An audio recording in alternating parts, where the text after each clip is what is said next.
साथियों, जय भीम, जय भारत, जय संविधान। में बहुजन दस्तक से गौतम रत्ना है। हम हैं लखनऊ में बाबा साहब अम्बेडकर पार्क में, और आज हमारे साथ कमलाकांत गौतम जी, जो बहन जी की सरकार में मंत्री रहे, अब पूर्व मंत्री, हाँ, कैबिनेट मंत्री थे। तो बात करेंगे उनका जो जीवन संघर्ष है, समाज में मंत्री के लेवल तक कैसे पहुंचे, और अब वो उस मूवमेंट को किस तरीके से देख पा रहे हैं, और कहां से उनका ये संघर्ष चालू हुआ, कौन से सन से चालू हुआ, किस क्षेत्र से वो आते हैं। और मैं उनको साधुवाद कहना चाहूंगा कि वो मेरे लखनऊ आते ही खुद अपने अम्बेडकर पार्क में कि नहीं, आप वहीं हम आ रहे हैं, क्योंकि हमको समाज का काम करना, तो हमको ये नहीं सोचना चाहिए भाई वही मिलने आए। तो एक बहुत अच्छी एक जो थिंकिंग होना चाहिए, मैं इस चीज के लिए तो आपको बहुत स्पेशली धन्यवाद करूंगा सर। आपकी जो जर्नी है, कुछ सवाल करेंगे सर। मेरे चैनल बहुजन दस्तक है, और वो न्याय दिलाने के लिए बड़ी ईमानदारी से काम करता है इसमें, जहाँ जहाँ एट्रोसिटीज होती है खासतौर से। सर, कोई ऐसी जातिवादी घटना जो आपको आज भी कहीं ना कहीं आपको दर्द करती है? जब मैं चलता था तो कहते हैं चमरवा जा रहा है, चमरवा जा रहा है, चमरवा जा रहा है। आप सोचो, इस समय मैं एलएलबी कर लिया था, एडवोकेट बन गया था, और कोई आदमी, कोई 8 साल बच्चा, 10 साल बच्चा के चमरवा जा रहा, चमरवा जा रहा, कैसे बीता होगा भाव कर सकते हैं। और जब मुझे एक मंदिर में गए कसम खाने के लिए इसको मार डाला जाए, तो मेरे अर्पण, जब मेरे घर पर अर्पण हुआ, मेरे घर प्रतापगढ़ में, तो मेरे घर में अर्पण हुआ। मेरा अपराध क्या था? परमपूज्य बाबा साहब अम्बेडकर जयंती मनाई। तो तुमने अम्बेडकर जयंती क्यों मनाई? क्योंकि अम्बेडकर जयंती मनाने के बाद अजीब से पता क्या सोच थी। तो 11 लोगों ने कसम खाई हत्या कर लिया जाए, चंदा मिला हत्या कर लिया जाए। लेकिन हमने सोचा, हमने कहा कि मेरी हत्या हो जाए, मेरी मूर्ति लग जाएगी, मेरी मूर्ति लगे, मैं नेता बन जाऊँगा, हमें कोई डर नहीं। 11 लोग आक्रमण किए, मकान तोड़ा गया, दरवाजा तोड़ा गया, खपरा तोड़ा गया, लेकिन मेरे पास आम काटने की चाकू भी नहीं। देखिए, 11 लोग जो भगवान के सामने के कसम खाए, आज तो हत्या कर दी जाएगी चंदा मिलाकर। लेकिन मैं तो कभी बड़ा विचलित होता हूँ कि भगवान कसम खाने वाले लोग भी मेरी हत्या नहीं कर पाए, अभी मैं बचा रहा, और बचा होने के बाद यहाँ तक सेवा करने को मिला। सर, आज बैसपा को किस रूप में देखते हैं? जहाँ एक प्रदेश की सरकार मिली, आज हम ऐसे ऐतिहासिक महान जगह पर खड़े हैं जो आपकी सरकार द्वारा, बहन जी की सरकार द्वारा बनाया गया। अब किस स्थिति में देखते हैं? सुश्री बहन मावती ने जो काम किया, ऐतिहासिक काम किया, सराहना के पात्र है। और बहन जी ने जो काम किया, विश्व लेवल के काम किया, आज यहाँ वो खड़े हैं, जो आप खड़े हैं, जो भी लोग देख रहे हैं, बहन जी ने जो काम किया, बहुत अच्छा काम किया। परिस्थितियाँ कुछ अनुकूल न हुई, अभी बहुत विवाद का मामला है। ऐसे में 11 जनवरी 2012 को मैंने सुश्री बहन मावती जी को 10:30 बजे रात में कह दिया था सरकार ने।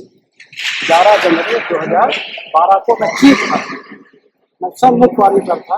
बहन जी को 11 जनवरी 2012 को, जो महीने बाद इलेक्शन होना था, मैं गया था फरुखाबाद यहाँ से गया। बहन जी को 10:30 बजे रात मैंने फोन किया था कि बहन जी सरकार नहीं बनी।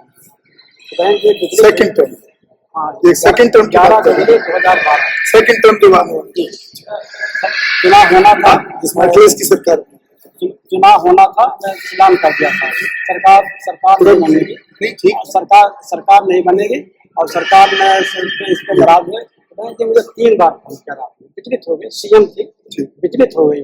और विचलित होने के बाद कहा कि 12 जनवरी को तुमको आना है, मेरे पास कैसे करना है, मैं सबको बुलाती हूँ, सरकार क्यों नहीं बनेगी। तो 12 जनवरी को 12 जनवरी होता है, तो 12 जनवरी को जब मुझे बुलाया गया, एक मैं ढाबा में खाना रात में खाना नहीं खाया, चिंता था। 12 जनवरी बुलाया गया, लेकिन संजोग से मुझे सुबह फिर फोन आ गया। 12 जनवरी को मुझे पुनः फिर बुलाया गया। जब बुलाया गया, यहाँ तो कोई नहीं मिला, केवल नसीब सिद्दीकी जी मिले। और फिर बहन जी और बातें तमाम बहुत सी बातें बताई जाती, बहुत सी बातें नहीं बताई जाती राजनीतिक मुद्दे। फिर सरकार नहीं बनी। 2 महीने बाद मुझे दिल्ली बुलाया गया।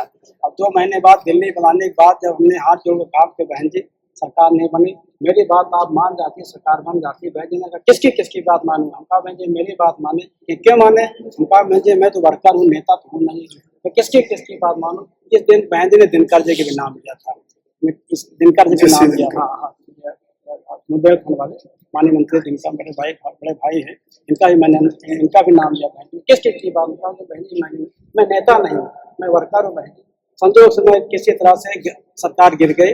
सरकार गिरने के बाद तो इसी दिन 12 तारीख को मैं गया तो बहन जी ने जो वादा किया था, तो बहन जी क्या कारण था वादा पूरा नहीं किया। तो बहन जी ने कहा मैं तुझको क्या ज़्यादा उचित अनुचित बताना उचित नहीं है। बहन जी ने कहा आज तुझको चेन्नई जाना है, 3 घंटे के अंदर समय है, 4 घंटे का समय, आज तुझको चेन्नई जाना है और चेन्नई में जाकर मेरा जन्मदिन मनाना। हम कहा बहन जी ठीक है, 11 जनवरी 2000 की बात है, 12 जनवरी की बात हो रही है और आज जाना चेन्नई। फिर किसी तरह से टिकट की बहन जी ने व्यवस्था किया। तो एक में सांसद थे, राज्यसभा सांसद थे कुरेल साहब, कुरेल मानो काशीराम साहब फोटोग्राफर थे, जो बहुजन संघ पेपर राम प्रसाद जी और प्रमोद कुरेल जी, इनको सूचना दी गई कमलाकांत गौतम को चेन्नई ले जाओ। और मैं 14 तारीख तक पहुंचा यहाँ पर। अगर चेन्नई बहन जी जन्मदिन मनाया, जन्मदिन मनाकर बताने के बाद फिर मैं जब आया, मैं बेल्ट पहनता था क्योंकि जहाज पर लोहे की बेल्ट लगी थी, स्पाइन में चोट लगे थे क्योंकि 11 लोगों ने जब मेरे जानलेवा हमला किया था, स्पाइन मेरी डिस्टर्ब हो गई थी। तो जहाज पर बैठने के बाद, दिल्ली पर जहाज बैठने के बाद इस पर बेल्ट को हटा दिया गया, तो जहाज में नहीं दिया जाता। 1 महीना में दौड़ा जब गाड़ी से मेरे स्पाइन में तकलीफ पैदा हो गई। मैं लीलावती हॉस्पिटल गया, यहाँ पता लगाने के बाद कहा तुम्हारा इलाज नहीं हो पाएगा। इसके बाद अपोलो आया, अपोलो होने के बाद मेरा फिर ऐसा बहुजन समाज के लोगों की दुआएं ऐसे मेरे ऊपर लगी, ऐसा लगा कि मेरा 13 साल का स्पाइन 1 हफ्ते में ठीक हो, 1 हफ्ते में ठीक हो जाए। बहन जी ने कहा मैं तुझको भेज देते हूँ यहाँ पर दूसरे प्रदेश में, क्योंकि निकट का प्रदेश हिमाचल जब भेज दिया। हिमाचल तो पैसा बहुत ठंडा थे, मेरी कमर और अकड़ गई। खैर कुछ दिन यहाँ काम किया, फिर बहन जी फिर 17 आ गया। 17 के बाद फिर भंते सिंह रतन जी पटियाला वाले एक बहुत आया मेरे पास। 17 के साथ सरकार बन रही, हमने कहा सरकार नहीं, दोबारा सरकार नहीं, फिर सरकार बनेगी। तो निगम जी के एक पत्रिका हुआ करती थी, Ambedkar today, Ambedkar India, Ambedkar today. हमने कहा भंते जांच में लिख दीजिए कि कितना मिलेगा बीएसपी को और कितना सरकार बनेगी, आप लिख के मोड़ दीजिए और मैं लिख के मोड़ देता हूँ। जब चुनाव आएगा तब खोलना। जब चुनाव आ गया 1.5 महीने बाद चुनाव आया, देखा तो हमने कहा भंते जो खोलिए, मैंने कितना लिखा हूँ आप देखिए और आपने कितना लिखा मुझे बताइए। सरकार फिर गई। इसका मतलब है कहीं ना कहीं जो ग्राउंड पे काम होना था बंद हो गया। मैं इस पर तो ज्यादा टिप्पणियां करना नहीं, लेकिन बहन जी ने जो काम किया बहुत अच्छा काम किया। नहीं सर, मैं यहाँ क्रॉस क्वेश्चन करूंगा, मेरा अधिकार है आपसे सवाल करने। आप पार्टी के एक बड़े जिम्मेदार पद पर हैं, मंत्री भी रहे। SC/ST एक्ट को पूरे भारत के अंदर पहला किसी ने अगर उसके अंदर छेड़छाड़ करने का काम किया, उसको कमजोर करने का काम किया, वो बहन कुमारी मायावती। देखिए जब श्री राम जो SC/ST के चेयरमैन थे तो मुझको पहला मुझको सदस्य बनाया गया, 4-5 सदस्य सदस्य मुझे बनाया गया था शुरुआती में। तो सरकार जब बनती है तमाम प्रकार की मजबूरियाँ होती है।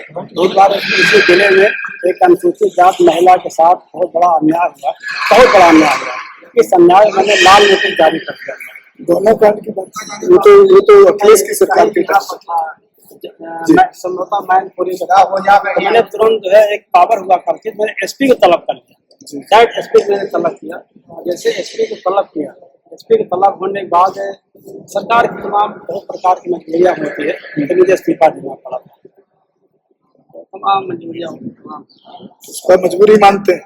हाँ, मजबूरियाँ बहुत होती है, सरकार की मजबूरियाँ समझने मजबूरियाँ सर, ये तो मेरी भाषा में इसको समाज के साथ गद्दारी करते हैं। अब तमाम प्रकार की मजबूरियाँ होती है, जो क्या बताओ। देखिए बहुत चीजें हम लोग देखिए, उनके बहुत सारे काम ऐसे हैं जिसकी वजह से आज समाज पीड़ा झेल रहा है, समाज को बदतर हालत हुआ उनके कामों की वजह से। बहुत अच्छे काम भीम मेला, काशीराम साहब भीम मेला चलाया करते थे, आप उसी टाइम के साथ ही। अम्बेडकर मेला चलाया करते थे, मेला चलाते थे। किस लिए चलाते थे? क्योंकि अपने महापुरुषों की मूवमेंट को समाज के एक गांव के हर आदमी तक, हर परिवार तक पहुंचाने। क्यों बंद किए गए? कैडर क्यों बंद किए गए? देखिए जैसे बहुजन संघर्ष पेपर है, बहुजन संघर्ष पेपर खत्म हो गया, बंद कर दिया गया। होना चाहिए। तो जब आप समाज के बीच में जाकर काम नहीं करेंगे तो आपकी सरकार बनेगी कैसे?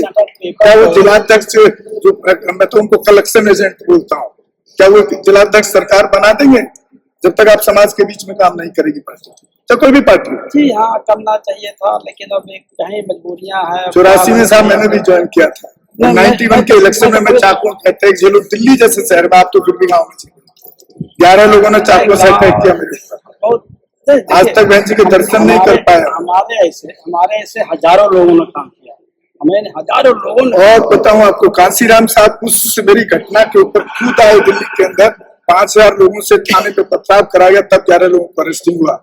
दिल्ली का कमिश्नर वहां खड़ा था, दिल्ली का एलजी वहां खड़ा था अपने हालात करने के लिए। मेरे साथ हुई घटना। तो जब आप समाज को छोड़ दिए, आपका मकसद ही एक हो गया कि वो, मैं दूसरी भाषा कड़वा भाषा बोलता हूँ, मैं एग्रेसिव हो जाता हूँ, क्योंकि मेरा जीवन खराब मेरा भी हुआ, खराब नहीं कहूंगा मैं उसको, सीखा हमने आज। हाँ, हमने प्लेटफॉर्म चेंज कर दिया, हमने राजनीति का प्लेटफॉर्म चेंज करके हमने साहब काशीराम जी के उस कोट को अपना लिया कि सामाजिक आंदोलन चलता रहना चाहिए, राजनीतिक आंदोलन चले ना चले, क्योंकि काशीराम साहब राजनीतिक को दूसरा सेकेंड प्रायोरिटी में लेते थे। काशीराम साहब उसको सेकेंड प्रायोरिटी में, बहन जी ने उसको पहला प्रायोरिटी में लिया, और हुआ क्या कि ना राजनीति बची है आपके पास, न समाज बचा है। मानो एक बार मानो काशीराम साहब का बहुजन सुरक्षा दल का जिला प्रभारी बनाया इलाहाबाद कौशाम्बी का। जी, जब इलाहाबाद कौशाम्बी बनाया, इलाहाबाद मानो काशीराम में बहन जी गई, मैं छात्र लाठी लिया था, तो साहब ने कहा कि देख भाई, बहन जी नाम लेकर, देख भाई ये मेरा कमांडर है, लाठी लिए 6 फुट का है, 5 फुट का पढ़ते कराए, और इसमें भगवत पाल प्रदेश अध्यक्ष हुआ करते थे। और मैं जब डिस्ट्रिक्ट प्रेसिडेंट बना था, तो मुझे नहीं पता था कि मुझे डिस्ट्रिक्ट कैसे बनाया जाएगा। तो इसमें मेरे पर लंबेटा गाड़ी हुआ करती, तो लंबेटा गाड़ी से मैं आता था इलाहाबाद, 10, 12, 14 रुपये की पेट्रोल मिलाकर सब लोग आते थे, और रेलवे स्टेशन में सोया करता था। रेलवे स्टेशन पे इतना पैसा नहीं था कि मैं किसी की रुक जाऊँ, रेलवे स्टेशन सोता था और लेटरिन बाथरूम करके निकल लेता था। फिर 3 सवारी से हम लोग निकल जाते थे इलाहाबाद लंबेटा गाड़ी से, 3 लोग चंदा मिला के काम करते थे।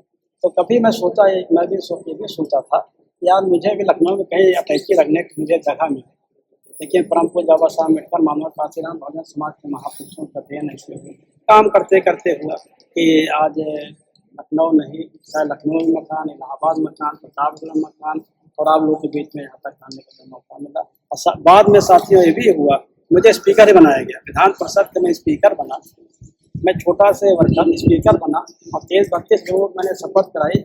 इसमें जो बीजेपी में 11 मंत्री है, समय वर्तमान में 11 मंत्री हैं, कि मेरे अंदर मेरे सहयोग सब काम किए। एक केंद्रीय मंत्री हैं जिनका भी नाम ले रहे थे, किसी साथी ले रहे, नाम लेना ठीक नहीं है, तो ये भी मेरे सब अंदर में, मेरे सहयोग में, मेरे सिखाए हुए लोग।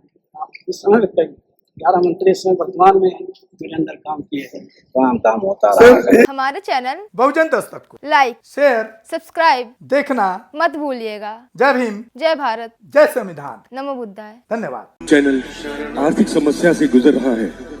अगर आप बहुजन समाज में बाबा साहेब अम्बेडकर और तथागत बुद्ध की विचारधारा को अधिक से अधिक लोगों तक पहुंचाना चाहते हैं, तो हमें आर्थिक सहयोग प्रदान करें, ताकि हम अपने चैनल के माध्यम से देश विदेश में समता, बंधुता, एकता और संवैधानिक अधिकारों को ज्यादा से ज्यादा लोगों तक पहुंचा सकें। आप अपनी सहायता राशि नीचे लिखे खाते में जमा करा सकते हैं। खाता धारक गौतम रत्ना, खाता संख्या 3169576865 IFSC कोड SBIN 0060336, बैंक भारतीय स्टेट बैंक। आप हमारे बैंक खाते का विवरण स्क्रीन पर भी देख सकते हैं। जय भीम, जय भीम। मैं गौतम रत्ना आपका बहुजन फिल्म प्रोडक्शन में स्वागत करता हूं, और आप हमारे प्रोडक्शन हाउस के अंदर अपना कैरियर बना सकते हैं as a film director, as a producer and actor and actress and editor and cinematographer also. अगर आपको फिल्म से रिलेटेड कुछ भी प्रोजेक्ट आपको बनवाना है, तो हमारे पास में पूरा सेटअप है, जिसमें फिल्म कैमरा है, शूटिंग लाइट्स है और एडिटिंग है। सारा A to Z एक ही जगह पर आपको हमारे यहाँ पर मिल जाएगा। तो दोस्तों, आप हमें कांटेक्ट कर सकते हैं हमारे नंबर्स पर 9810085714 और 8510005714। हमारे वेबसाइट पे विजिट कर सकते हैं www.filmserviceindia.com, और हमें मेल भी कर सकते हैं gautamfilmsproduction@gmail.com पर। धन्यवाद।